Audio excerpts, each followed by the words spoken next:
considérez l'alignement des forces régionales d'après le 7 octobre.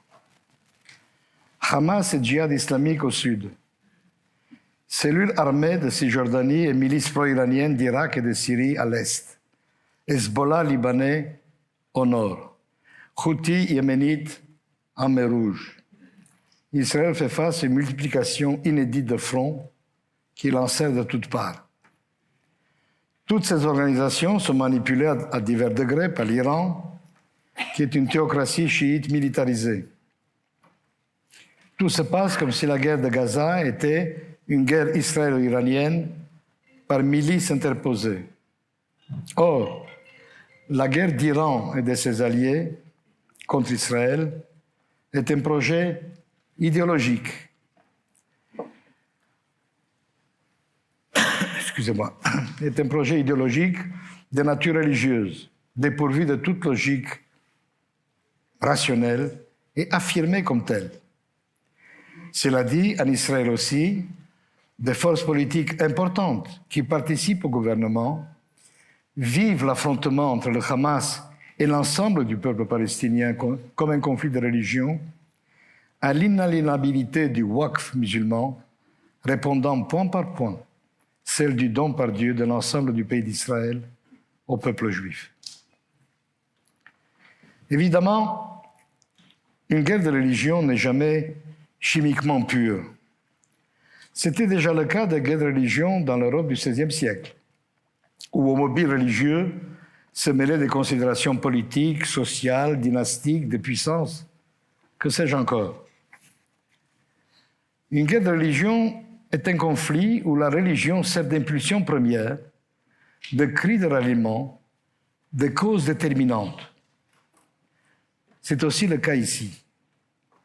Le pari stratégique du Hamas était d'entraîner ses alliés dans le déluge final contre l'entité sioniste. Déluge d'Al-Aqsa, telle était l'appellation d'inspiration messianique dont il a affublé la sommeurtier du 7 octobre.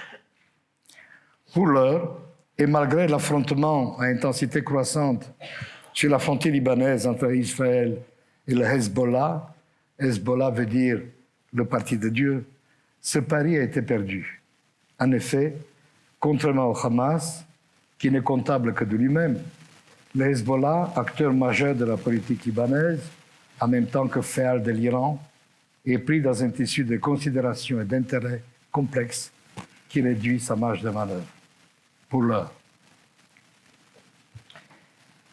Ainsi, par cercle concentrique, la guerre de Gaza irradie les territoires palestiniens, des pays limitrophes du Proche-Orient, ceux du Moyen-Orient et, au-delà, la géopolitique planétaire.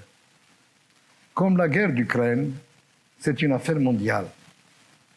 En effet, face à la coalition dirigée depuis Téhéran, se dresse Israël et son allié unique, les États-Unis.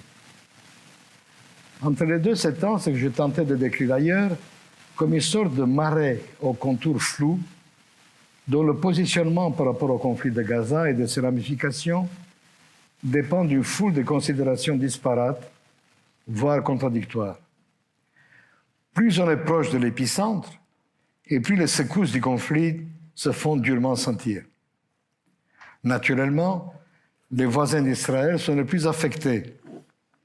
La Syrie est morcelée et faillie, dont le territoire c'est depuis longtemps de terrain d'affrontement entre l'Iran et Israël. Le Liban, dont le sud est en guerre ouverte et qui tremble de la voir s'étendre à l'ensemble du territoire. L'Égypte, qui craint le débordement dans le Sinaï de masses de Gazaouis. Et la Jordanie, dont le gros de la population est palestinien et qui, de ce fait, est menacé de déstabilisation. Ces deux derniers, à l'instar des autres pays sunnites de la région, le deuxième cercle, sont tous, à l'exception du Qatar, hostiles au Hamas et plus ou moins alignés sur Washington. D'ailleurs, ceux qui ont déjà signé des accords de paix avec Israël ne songent pas à les dénoncer. C'est la bonne nouvelle, si vous voulez, de tout cela. Mieux, l'Arabie saoudite, qui était sur le point de s'y résoudre avant la guerre, n'a pas renoncé à la normalisation avec l'État juif après, seulement est la condition désormais à la solution du problème palestinien, ou du moins au début d'un processus censé y conduire. On l'aura remarqué, à l'exception de l'Iran, tous les ennemis d'Israël sont des milices religieuses. Mais les gouvernements sont sensibles à une rue arabe très remontée contre Israël.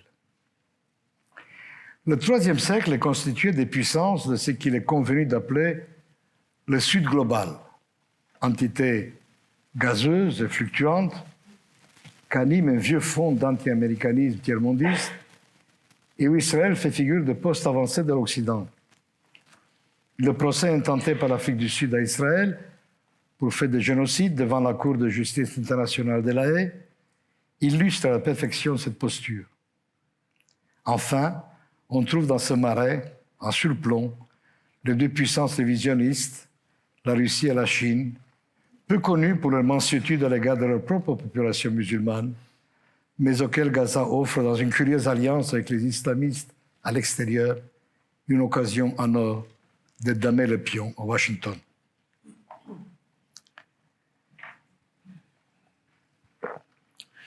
Dans cette configuration mal commode, les États-Unis sont à la peine. Ils espéraient s'extraire du Proche-Orient, les voici forcés de s'y impliquer de leur chef. Soutien militaire massif à Israël, envoi d'une armada en Méditerranée et dans le Golfe pour tenir en respect l'Iran et le Hezbollah et les empêcher d'ouvrir un deuxième front contre leur allié, couverture diplomatique à l'ONU.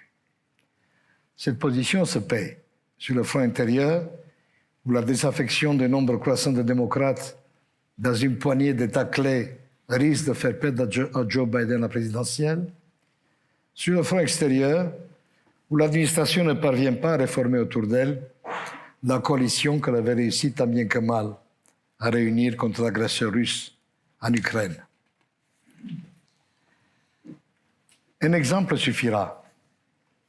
L'affaire des attaques des Houthis contre les lignes de navigation internationales en mer Rouge. C'est sans doute l'aspect le plus insolite et le plus spectaculaire de l'internationalisation de la guerre de Gaza. On sait que les Houthis, une coalition tribale yéménite d'obédience chiite zaïdite, je vous passe les détails, la dentelle théologique de ces nuances qui ne sont pas évidentes à l'œil nu, s'en prend, donc cette coalition tribale, s'en prend au nom de la solidarité avec le Hamas en guerre, aux navires commerciaux en mer Rouge, avec de lourdes conséquences sur le commerce mondial. Logiquement, la mobilisation internationale, à l'instar de celle qui s'était mise en place en son temps contre les pirates de la côte somalienne, devrait relever de l'évidence de bon sens. Ce n'est pas le cas. Les Américains ont bien monté une opération maritime internationale, baptisée Gardien de la prospérité, mais à peine formée, la coalition donne des signes de décomposition. Si le Canada, la Grande-Bretagne, l'Australie, la Grèce et le Bahreïn ont rejoint la coalition, des alliés aussi cruciaux que la France, l'Espagne, l'Italie et l'Inde ont annoncé que leurs propres opérations maritimes seraient indépendantes de la coalition américaine. La raison, eh bien, la peur panique d'apparaître comme allié d'Israël dans sa campagne anti-Hamas. Par ailleurs, l'Arabie saoudite, qui souhaite tirer un trait sur son engagement désastreux au Yémen, a refusé de joindre quelque effort maritime conjoint que ce soit. Résumons. Un conflit asymétrique dans un coin de la Méditerranée orientale qui métastase dans la région et au-delà, met à mal les équilibres régionaux et internationaux et risque d'allumer une guerre majeure dont personne ne veut. Voilà la situation telle que se présente.